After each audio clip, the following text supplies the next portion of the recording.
सत श्री अकाल, a very good morning बेटा। सो वेकेशंस खत्म, 1 जुलाई बैक टू स्कूल। पढ़ तो वैसे पहले भी नहीं रहे थे, जितने भी मेरे ऑफलाइन स्टूडेंट्स हैं कह कह के थक जाती हूँ। Means you Gen Zs are difficult to deal with. ठीक है, चलो, but even then I love all my students. ठीक है बेटा, तो हमारा कौन सा टॉपिक चल रहा है आजकल? That is chemical kinetics, class +2 chapter 3। ठीक है, कल की क्लास में हमने डिस्कशन की थी rate of reaction, that is average rate of reaction. Rate of reaction होता क्या है, स्पीड क्या होती है, कैसे हम rate of appearance, rate of disappearance find out कर सकते हैं। आज की क्लास में हमारी डिस्कशन है फैक्टर्स। किन फैक्टर्स पे रेट ऑफ रिएक्शन डिपेंड करता है? क्या हम रेट ऑफ रिएक्शन को चेंज भी कर सकते हैं बाय चेंजिंग फ्यू फैक्टर्स? ठीक है, तो जैसे कि अगर हमारी बॉडी में भी बेटा केमिकल रिएक्शंस होते हैं, जितना भी फूड आप कंज्यूम करते हो वो सारे का सारा मेटाबोलाइज होता है, सारे का सारा कॉम्प्लेक्स से सिंपल फॉर्म में ब्रेक होता है, तभी आपकी बॉडी को huge amount of energy in the form of 38 ATP molecules मिल पाता है। ठीक है, अगर वो ही फूड हमने कंज्यूम कर लिया, हमारी बॉडी में काफी सारे कैटलिस्ट, जिनको हम एंजाइम्स बोलते हैं, biochemical catalyst, that is enzymes हमारी बॉडी में पड़े हुए हैं, जो कि कार्बोहाइड्रेट्स की, प्रोटीन्स की एंड फैट की मेटाबॉलिज्म करके उसको कॉम्प्लेक्स से सिंपल फॉर्म में easy to use by the body में तोड़ के हमारी बॉडी को देते हैं, ताकि बॉडी उसमें से एनर्जी को एक्सट्रैक्ट कर सके। ये रिएक्शन अगर कैटालिस्ट ना हो, हमारा एक मील ही बेटा मुझे लगता है 1 डेढ़ 2 महीने तक डाइजेस्ट ना हो, हमारी बॉडी को प्रॉपर अमाउंट में एनर्जी ना मिले, वो तो कैटालिस्ट मींस एंजाइम्स हमारी इस केमिकल रिएक्शन को फास्ट करके इजीली एनर्जी का सप्लाई हमारी बॉडी को देते हैं। इसका मतलब कुछ फैक्टर्स ऐसे भी होते हैं जो केमिकल रिएक्शन की स्पीड को इफेक्ट करते हैं, उसको तेज करते हैं, उसको धीमे करते हैं, उसको कंट्रोल्ड वे में करने में हेल्प करते हैं। तो आज उन्हीं पे डिस्कशन है बेटा, that is factors affecting rate of reaction. कौन से फैक्टर्स इन्फ्लुएंस करते हैं रिएक्शन की स्पीड पे? तो पहला फैक्टर उठाते हैं बेटा, let's talk about firstly temperature. Temperature temperature एक ऐसा फैक्टर है, जितना इंक्रीज करोगे उतने आपके रिएक्टेंट्स के जो मॉलिक्यूल्स हैं उनकी क्या बढ़ेगी बेटा? Kinetic energy. काइनेटिक एनर्जी बढ़ने से दूसरी चीज क्या बढ़ेगी? Number of collisions. Number of collisions बढ़ने से, अब ऐसा तो है नहीं कि रिएक्टेंट्स आपस में कोलाइड होते रहे, तो शायद जितनी बारी कोलाइड होंगे उतनी जल्दी आपको प्रोडक्ट्स मिलेंगे। ठीक है, कोलिजन फ्रीक्वेंसी यहाँ पे बढ़ती है टेम्परेचर बढ़ने से। Collision frequency means number of collisions पर सेकेंड। टेम्परेचर बढ़ने से मॉलिक्यूल्स के बीच का बॉन्ड जल्दी ब्रेक होगा। बॉन्ड जल्दी ब्रेक होगा तो they will be far apart from each other, their kinetic energy will increase. If their kinetic energy will increase, the reactants they will collide with one another more fastly and more efficiently. ज्यादा collisions and efficient collisions के chances बढ़ेंगे temperature बढ़ाने से, क्योंकि collision की वजह से ही आपके रिएक्टेंट्स जो हैं वो प्रोडक्ट्स में तब्दील होंगे, प्रोडक्ट्स में कन्वर्ट होंगे। तो टेम्परेचर बढ़ने से बेटा मॉलिक्यूल्स की काइनेटिक एनर्जी बढ़ती है, उनके बीच का बॉन्ड वीक होके टूटता है, उनका भागना दौड़ना ज्यादा, कोलिजन्स ज्यादा मींस इफेक्टिव कोलिजन्स ज्यादा, मतलब प्रोडक्ट्स जल्दी। ठीक है, ये माना जाता है कि टेम्परेचर बढ़ाने से रेट ऑफ रिएक्शन इंक्रीज होता है। That means rate of reaction जो है आपका ROR is directly proportional to temperature. And temperature पे तो एक अच्छा खासा टॉपिक है इस चैप्टर के अंदर, आर्हेनियस इक्वेशन के साथ related most expected topic for examination view point, वो पूरा डिटेल में करेंगे, बड़ा इंटरेस्टिंग टॉपिक है। So rate of reaction directly proportional to temperature according to this chapter, ठीक है। सो हमारे पास बेटा जी जर्नली दे से for every 10 degree rise in temperature, for every 10 degree raise in temperature,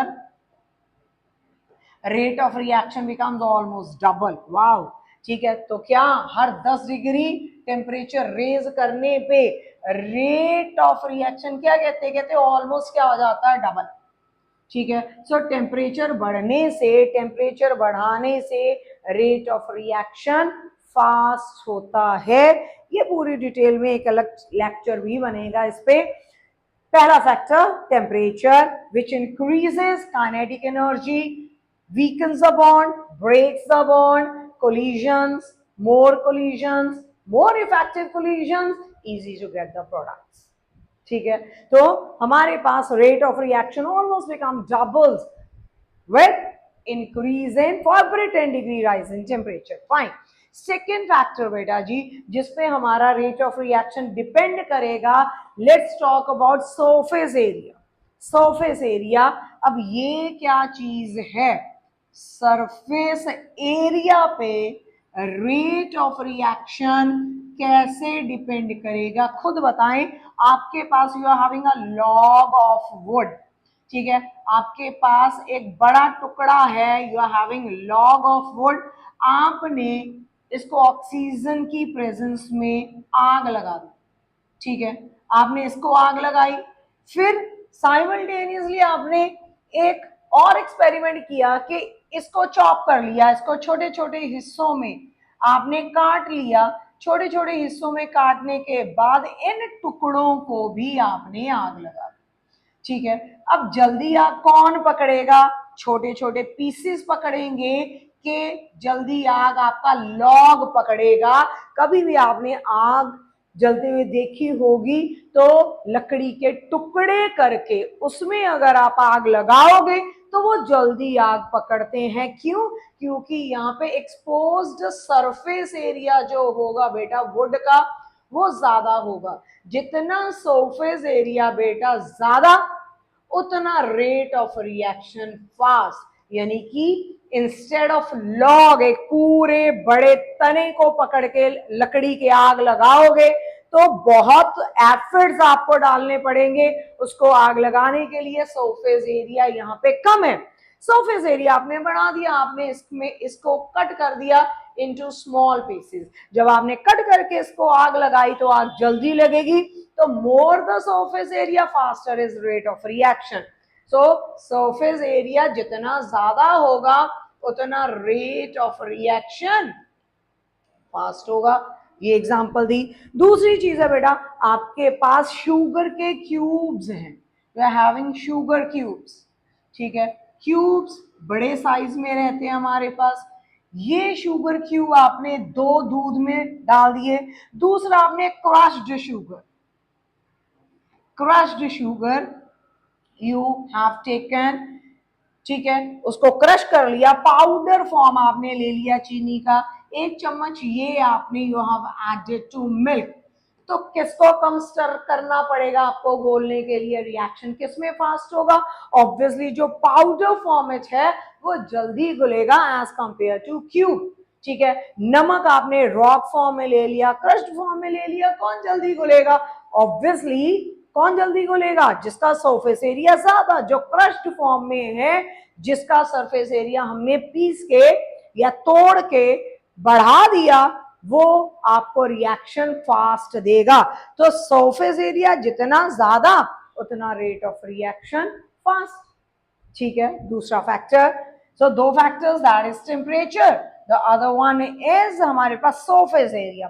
तीसरा फैक्टर बेटा जी हमारे पास है नेचर ऑफ रिएक्टेंट्स और प्रोडक्ट्स, नेचर ऑफ रिएक्टेंट्स और प्रोडक्ट्स, ठीक है। अब नेचर ऑफ रिएक्टेंट्स और प्रोडक्ट्स का क्या मतलब है, यहाँ पे चैप्टर कल शुरू किया था, शुरुआत में ही मेरी आपसे इस चीज पर डिस्कशन हुई थी कि हमारे पास जो आयनिक कंपाउंड्स होते हैं, आयनिक कंपाउंड्स जितने भी होते हैं ये within no time reaction को कंप्लीट कर देते हैं।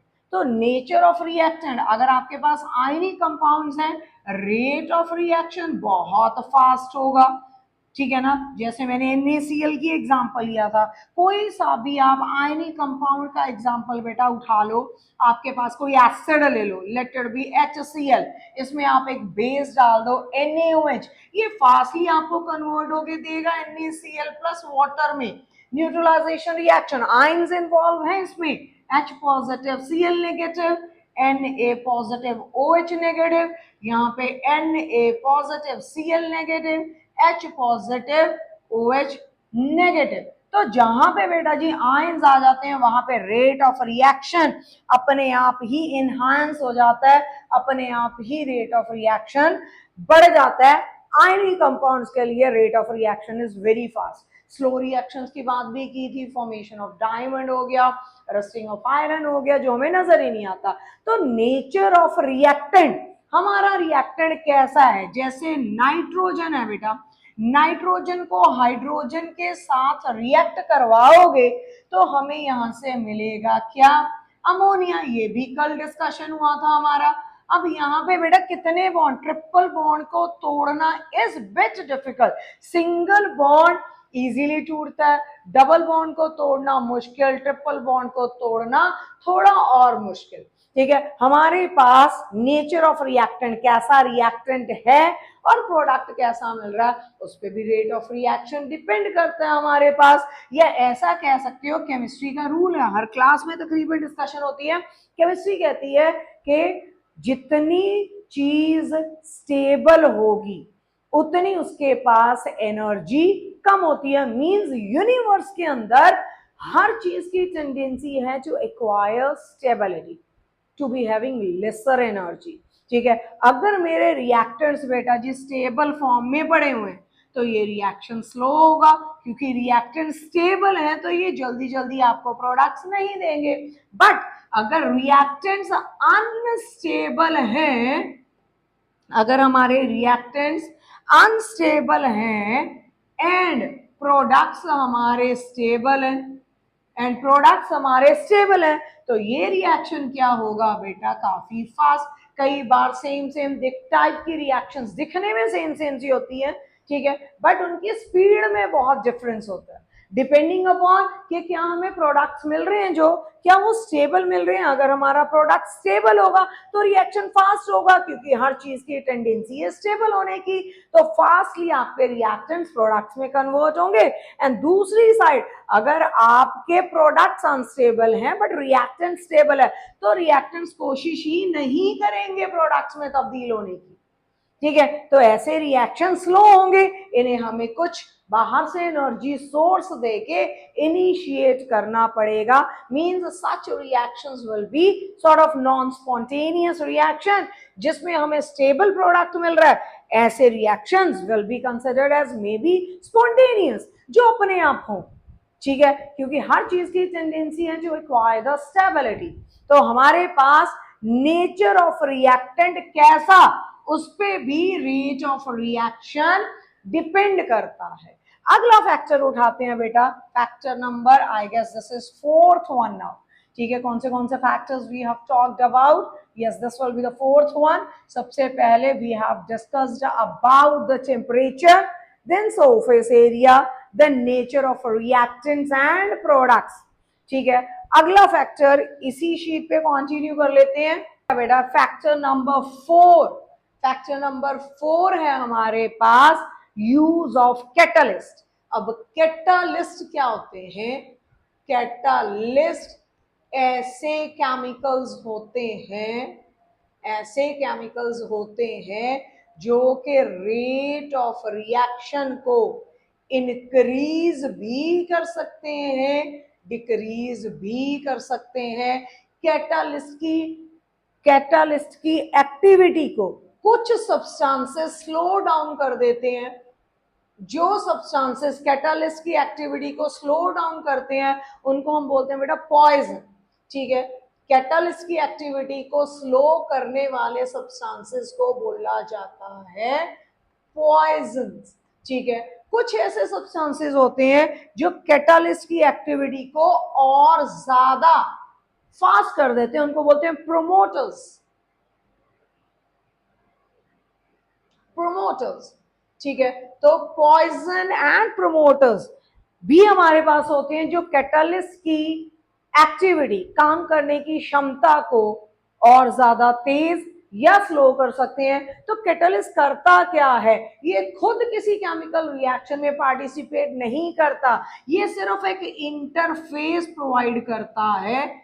इंटरफेस, ठीक है, एक इंटरफेस यानी कि एक ऐसा सरफेस जिसपे जाके रिएक्टेंट्स फास्टली अपने पुराने बॉन्ड तोड़ते हैं एंड नए बॉन्ड मतलब फास्टली प्रोडक्ट में तब्दील हो जाते हैं। तो कैटलिस्ट एक ऐसा केमिकल सब्सटेंस जो खुद केमिकल रिएक्शन में पार्टिसिपेट नहीं करता, वो रिएक्शन होने के बाद एज सच रिएक्शन मिक्सचर में से हम बाहर डिस्कवर कर सकते हैं, मतलब हमें दोबारा से मिल जाता है रिएक्शन मिक्सचर में बाहर हूबहू वैसे का वैसा। जैसे कि अभी रिएक्शन डिस्कस करके हटे हैं बेटा, habeas process, formation of ammonia, nitrogen plus hydrogen in the presence of catalyst that is platinum.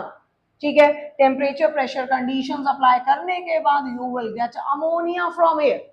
ठीक है, ये रिएक्शन जो है रिएक्टेंट्स की कंसंट्रेशन पे नहीं डिपेंड कर रहा, ये डिपेंड कर रहा है कैटलिस्ट है उसमें कि नहीं। अगर उसमें कैटलिस्ट नहीं होगा, टेम्परेचर प्रेशर कंडीशंस मेंटेन्ड नहीं होंगे, तो रिएक्शन यहाँ पे नहीं होगा।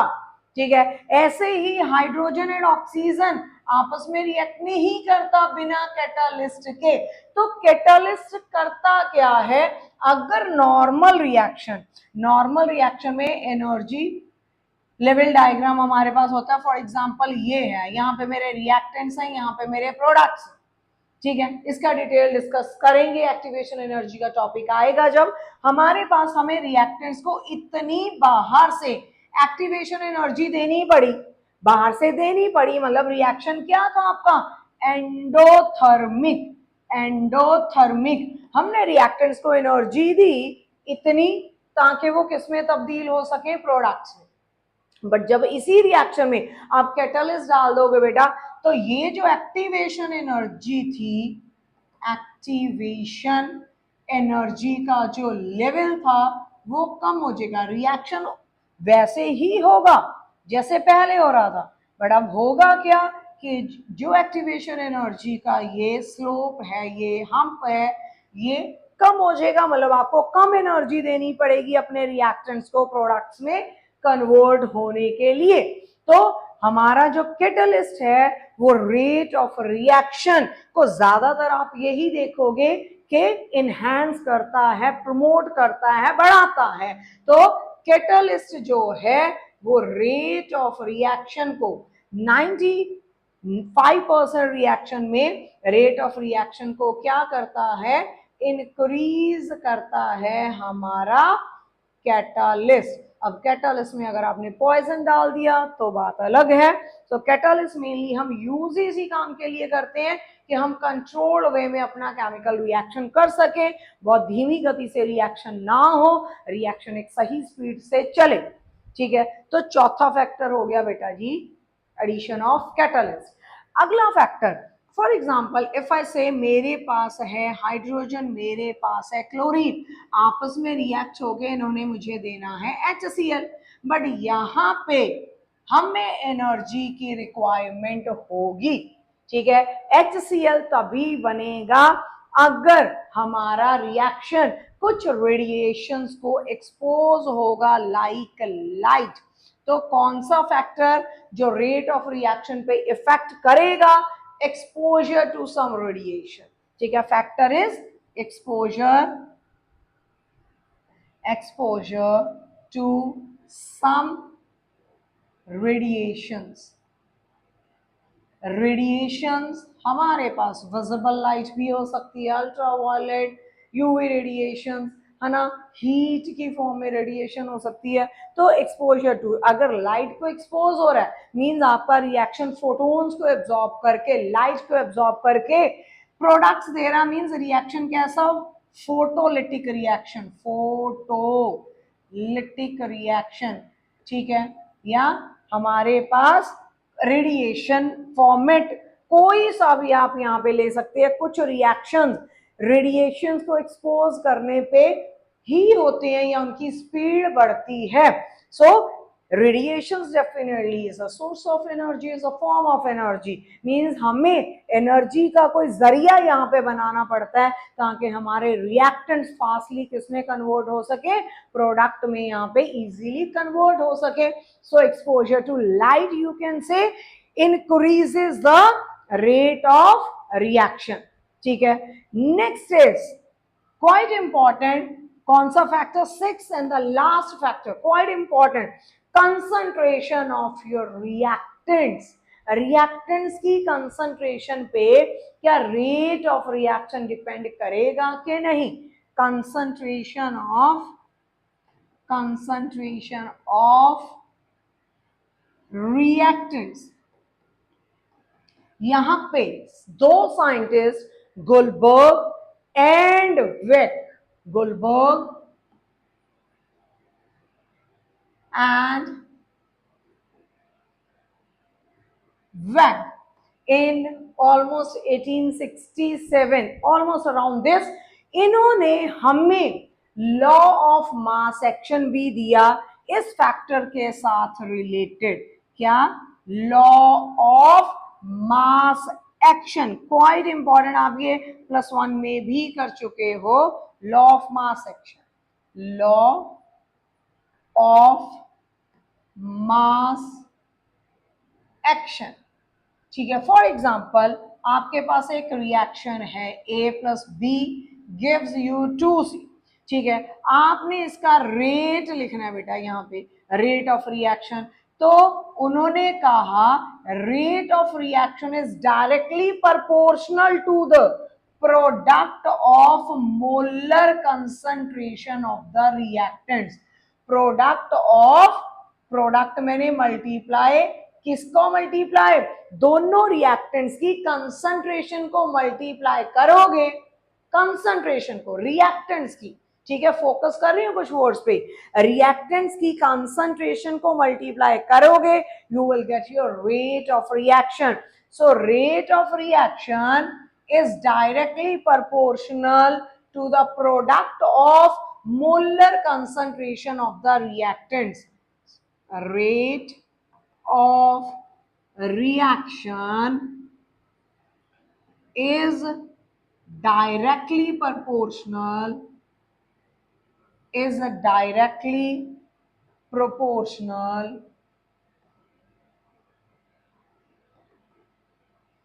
to the product of molar concentration. Square bracket में कोई भी चीज डालते हो तो क्या लिखते हो आप? उसकी concentration. Directly proportional to the product of molar concentration of reactants. Reactants की मोलर कंसंट्रेशन के प्रोडक्ट पे रेट ऑफ रिएक्शन डिपेंड करेगा बेटा। अब यहां से प्रोपोर्शनैलिटी साइन हटाएंगे तो क्या निकल के आएगा हमारे पास? प्रोपोर्शनैलिटी साइन हटाने के बाद we will have a proportionality constant as K, ठीक है, K concentration of A into concentration of B. अब यहाँ पे who is K? It is acting as a proportionality constant. But don't ever think that every proportionality constant has a fixed value. No. ठीक है, तो यहाँ पे k है कौन? It is said as a rate constant. Rate constant. Another name to it is velocity constant. Velocity constant. ठीक है, rate constant and another name you can give to the same constant is velocity constant. अब k की कुछ खूबियां बेटा, क्या खूबियां हैं? पहले तो k रेट के बराबर हो सकता है, कब? जब आप दोनों ही रिएक्टेंट्स या जितने भी आपके रिएक्टेंट्स हैं उनकी कंसंट्रेशन कितनी कितनी ले लोगे? Unity unity. So rate of reaction becomes equals to rate constant, or you can say rate constant becomes equals to rate of reaction when concentration of all the reactants is taken as unity. concentration के units क्या, मोल पर litre, मोल पर litre, एक मोल पर litre आपने ए लिया, एक मोल पर लीटर आपने बी लिया, उस टाइम आपका rate of reaction will become equals to rate constant. ठीक है जी, इसका मतलब आपका के जो है उस पे भी रेट ऑफ रिएक्शन डिपेंड करता है। के की वैल्यू जितनी ज्यादा होगी उतना रेट ऑफ रिएक्शन भी क्या होगा, ज्यादा होगा। सो ये करेक्टर्स हैं बेटा, किसके करेक्टर है, करेक्टर किसके हैं, के रेट कांस्टेंट के। जितनी के की वैल्यू बढ़ी उतना रेट ऑफ रिएक्शन ज्यादा, ऑब्वियसली जितनी के की वैल्यू छोटी उतना rate of reaction come. Rate constant है क्या, रेट ऑफ द रिएक्शन के बराबर होगा जब कंसंट्रेशन ऑफ रिएक्टेंट्स की सभी की यूनिटी ले लोगे। तो पहला करेक्टर दैट हमारे पास rate constant you can say also determines the rate of the reaction, larger the value of k, faster will be the rate of reaction, lesser the value of k, slow will be the rate of reaction। दूसरी खूबी बेटा, अगर कोई particular reaction की अगर आप बात कर रहे हो, for example if I pick up this particular reaction, इसके लिए k की वैल्यू कांस्टेंट रहेगी अगर टेम्परेचर कांस्टेंट है। अगर टेम्परेचर कांस्टेंट है बेटा तो के की वैल्यू कांस्टेंट रहेगी। एक चीज और, हमने ऊपर लिखा रेट लॉ एक्सप्रेशन, उसमें एक और वर्ड ऐड करें जो कि quite important, rate of reaction at constant temperature, या यहां पे डाल दें at constant temperature rate of reaction is directly, temperature आपने रिएक्शन का, क्योंकि अभी डिस्कस करके हटे हैं, टेम्परेचर चेंज होने से रेट ऑफ रिएक्शन चेंज हो जाता है। ठीक है, अगर टेम्परेचर चेंज करोगे तो के की वैल्यू भी चेंज होगी, but for a particular reaction के की वैल्यू सेम रहेगी अनटिल अनलेस के आपका टेम्परेचर फिक्स है। जैसे ही टेम्परेचर चेंज करोगे उसी रिएक्शन की के की वैल्यू भी चेंज हो जाएगी। ठीक है, फिर से बोल रही हूं, के रेट ऑफ रिएक्शन आप डिटरमाइन कर सकते हो, के की वैल्यू बड़ी तो रेट ऑफ रिएक्शन ज्यादा, छोटी तो रेट ऑफ रिएक्शन कम। For a particular reaction value of K is constant, for a particular reaction value of K is constant till your temperature is constant. Temperature change करोगे तो rate of reaction की value भी change होगी। ठीक है, अब के जो यूनिट्स हैं बेटा वो अलग अलग रिएक्शंस के लिए, first order, second order, third order, zero order and so on, के यूनिट्स भी वेरी करेंगे। ठीक है, के यूनिट्स भी यहां पे वेरी करेंगे, they will not be same for all types of reaction. के यूनिट सेम नहीं होते हैं हर तरीके की रिएक्शन के लिए, के यूनिट्स वेरी करेंगे, यहाँ पे के यूनिट्स वेरी करेंगे बेटा। And next thing you can से कि हमारे पास के will be different for different reactions, के विल बी डिफरेंट, अलग वैल्यू होगी के की फॉर डिफरेंट रिएक्शंस, अलग अलग रिएक्शंस के लिए के की वैल्यू अलग अलग होगी। सेम रिएक्शन के लिए के की वैल्यू तब तक सेम होगी जब तक के टेम्परेचर कांस्टेंट है, टेम्परेचर चेंज होने से के की वैल्यू वहां पे भी चेंज होगी। ठीक है, लास्ट करेक्टर बेटा के का, लास्ट खूबी के की, ये कंसंट्रेशन इंडिपेंडेंट होता है, it does not depends upon concentration, concentration independent होता है के। ठीक है, तो के हमारा रेट कांस्टेंट या वेलोसिटी कांस्टेंट। आप ऐसा करना, हमने रेट ऑफ रिएक्शन भी कर लिया बेटा, रेट कांस्टेंट भी कर लिया, लॉ ऑफ मास एक्शन में से हमारे पास आया रेट कांस्टेंट। आप मुझे कमेंट सेक्शन में तीन डिफरेंस, जो कि क्वाइट इंपॉर्टेंट है, difference between rate of reaction and rate constant कर लेना। ये question pretty important for your exam.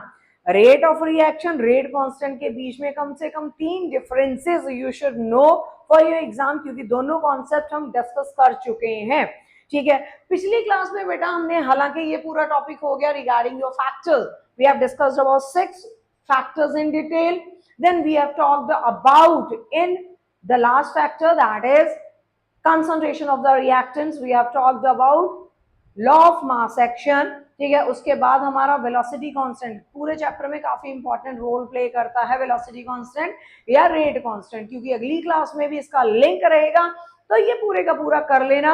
हमने एवरेज रेट ऑफ रिएक्शन पिछली क्लास में किया था। एक छोटी सी चीज जो डिस्कस करना भूल गई बेटा, इंस्टेंटेनियस रेट,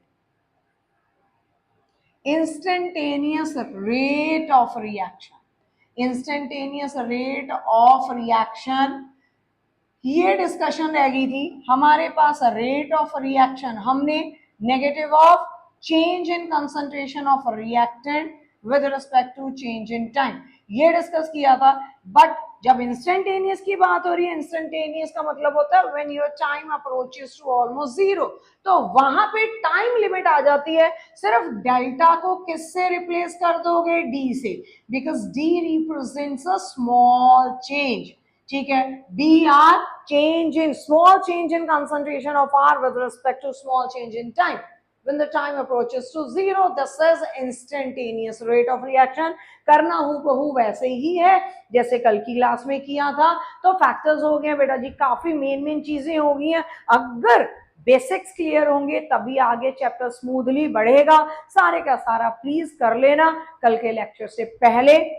आई विश के you guys should have habit of putting efforts in life, क्योंकि काफी बच्चे आज की डेट में मोबाइल ओरिएंटेड होते जा रहे हैं। मोबाइल पे अच्छी चीजें बुरी चीजें दोनों ही पड़ी हैं बेटा। The things you watch on your mobile decides your future as well as your present, ठीक है। प्रेजेंट अच्छा रखोगे तो फ्यूचर अपने आप अच्छा जाएगा। Be in habit of putting efforts on learning at every moment of life so that you can achieve success with confidence. That is the major thing, ठीक है। तो बेटा पढ़ो, पढ़ाई हमारा मेजर टास्क। अगली क्लास तक गुड बाय, सत श्री अकाल once again।